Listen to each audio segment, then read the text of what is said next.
Hi, this is Tony Lael. We're here today to celebrate entrepreneurship, and we're here with Shahrokh. He's the owner and CEO of Naimor metal manufacturing, excuse me.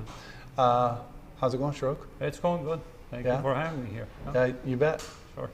So tell us about Naimor a little bit, and what is your role on the day-to-day of So I basically get to run the company.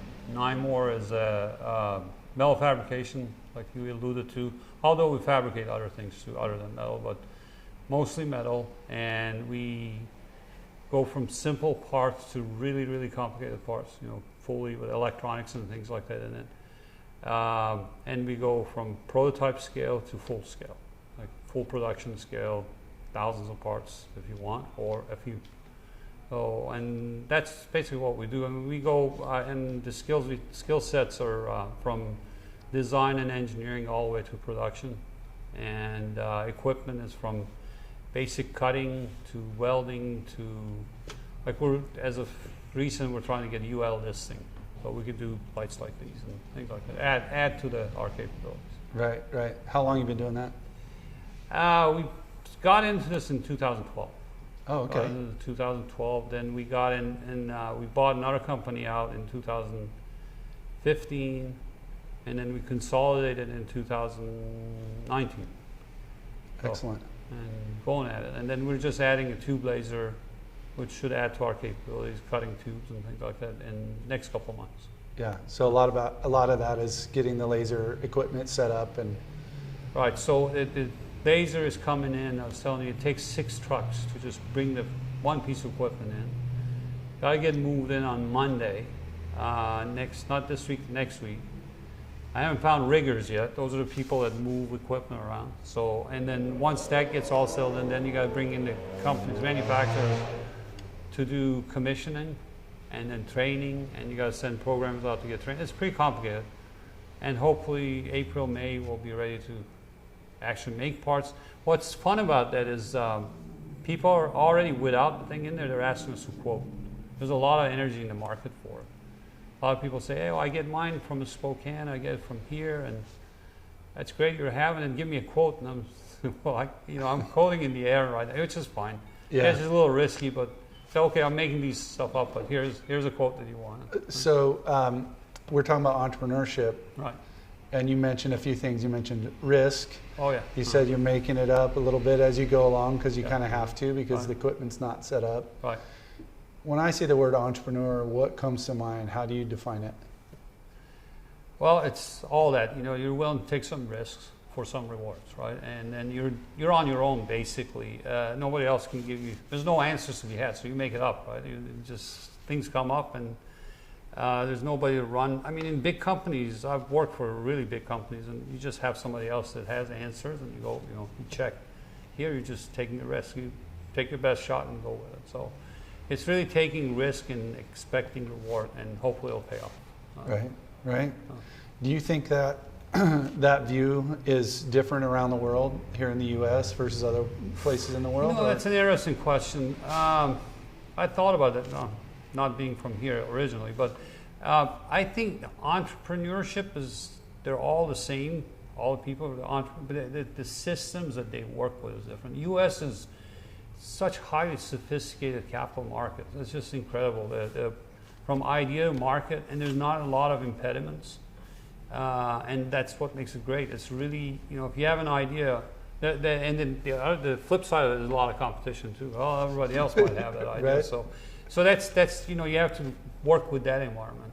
Whereas in other countries, from my experience, there's a lot of burdens. There's a lot of monopolies, like mafia operating. There's like, if you want to work in metal building, well, there's this guy that owns all the metal buildings. You have to work within that structure, or you're not done. You can't get in. So that kind of thing. Or they have a lot of burdens on industries, and those are things that don't exist here. So, to answer your question, I think they're all the same. Entrepreneurs as people, the operation, the system they operate in is different.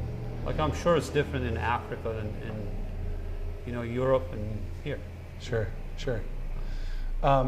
What's your background and how did you get into owning your own business? I was raised and born for this. Not So my background, I have a Master's of Science in Chemical Engineering, which is really not relevant to what I do. I also have a Master's in Business Administration from our own University of Washington.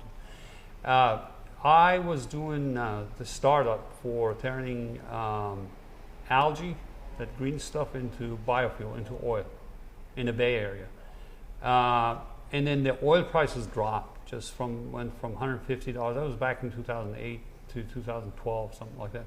Oil prices dropped from 150 a barrel down to 60.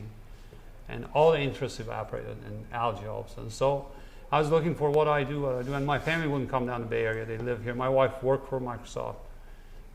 So we just, I found a business that had enough cash flow and it was interesting. So I made an offer. And like I said, with the great capabilities of entrepreneurship here and the system, SBA, small business loan. So I got a loan and here I am. Oh, nice. Yeah. I actually didn't know that. You got an SBA loan. That's great. Oh, yeah. When you think about challenges and risk and, what are some of the biggest challenges you've faced as an entrepreneur in your So that's path? a good question. The biggest one I can think about is we had one customer that accounted for, and it's a lesson I learned also, don't buy a business that has high concentration in one, or at least know it when you go into it. So this customer accounted for like maybe 30 to 40% of our sales revenue. Mm-hmm. And they bought their own equipment and they dropped out to zero almost in a matter of like a month or two. And you have all this infrastructure and all of a sudden, whoa, what do you do? So, and that led me into acquiring another business. I don't know how, but that's how it ended up. I said, okay, we've got to replace the revenue.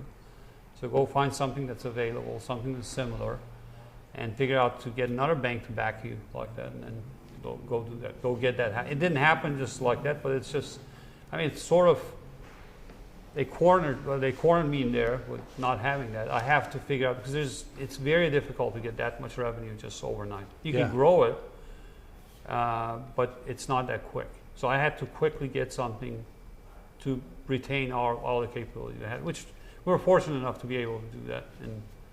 But that was the challenge. That's how we overcame. Right. Yeah. Back to there is no answer. No. There's no recipe book for, my biggest customer just left. No. We lost all that revenue. What do we do with it? It's almost like you got to scratch it out, right? So you had a challenge like, well, okay, what do we do now? So talk to me about the attitude that it takes when you face something like that as an entrepreneur and, you're responsible for you just think there's a thing like it's really scary.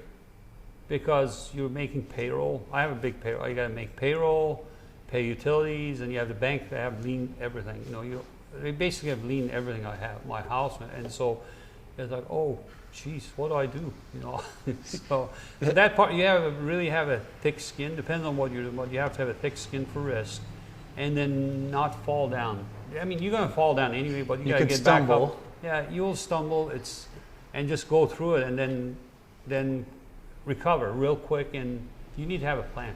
It doesn't matter what comes at you. Like, our key piece of equipment, let's say it's a laser, and it breaks down. Well, you can't just say, well, okay, I give up. You got to figure out, okay, what are you going to do? What's the next step? So that's very important.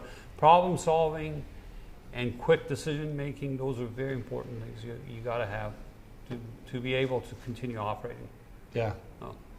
You have a ton of relationships out there, a ton of different types of relationships.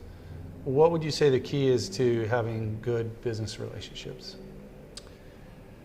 I think trust is very important.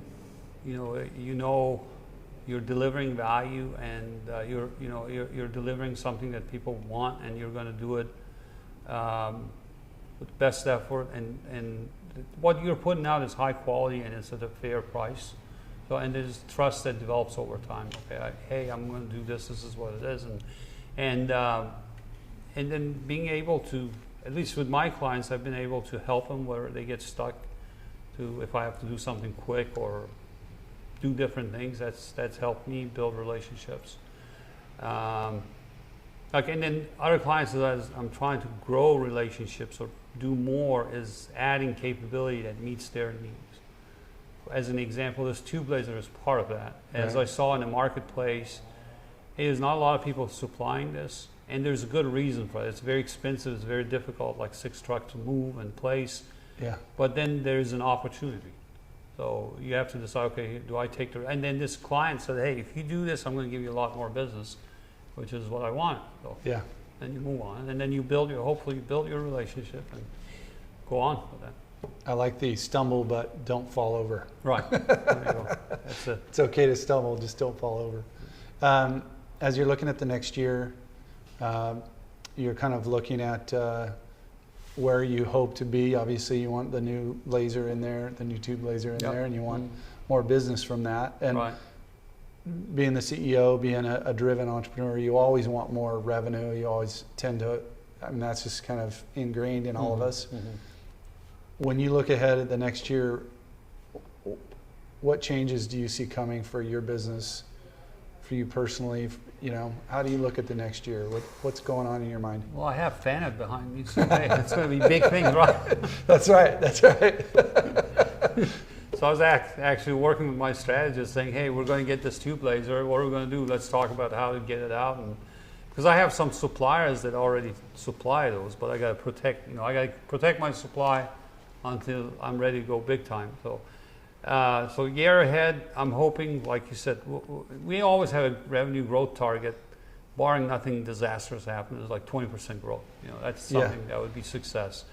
We want to build our market around the tube laser and more capabilities to do more complete things. You know, we've added machining.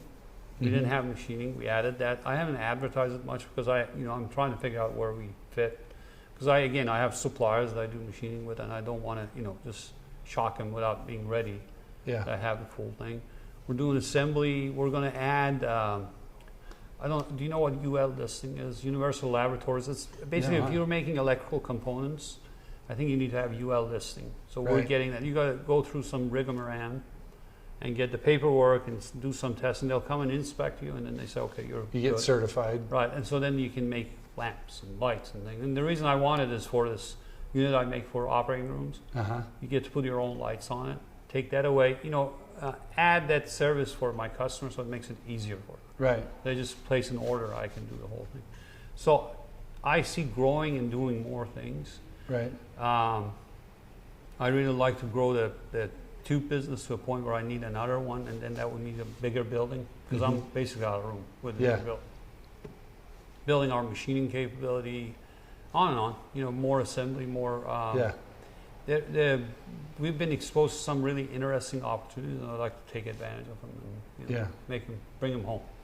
So if you have other entrepreneurs out there, whether they're own their own business, they've had it for a long time, whether they're starting it, whether they're in a corporation and they're running a group inside of a big enterprise, what kind of advice would you give them? My experience has been diversification is really good. If you can diversify whatever you're going after, and then get good at whatever it is that you're going after, whatever that it is you're doing. And the painful example for me is having a really large customer go away overnight. Yeah. That was if I wasn't diversified enough and then I didn't have the opportunity, it's really difficult to stay stable and succeed. And I think, it's like I think here we say chicken and egg is like sales and marketing. Don't give up on sales and marketing. You just gotta keep doing it. It's an expense, but you have to have it, and that's something you continue, and that helps you with the diversification. Capabilities help you with diversification. I love acquisition, but it's just I gotta hold myself. There's too many things at the same time. So that's if you want to build revenue, you acquire. That's another easy way of doing it. Yeah. Well, I appreciate you joining us today and answering my questions, and hopefully this will inspire some people out there. And all right. Appreciate it. Thank you. You bet.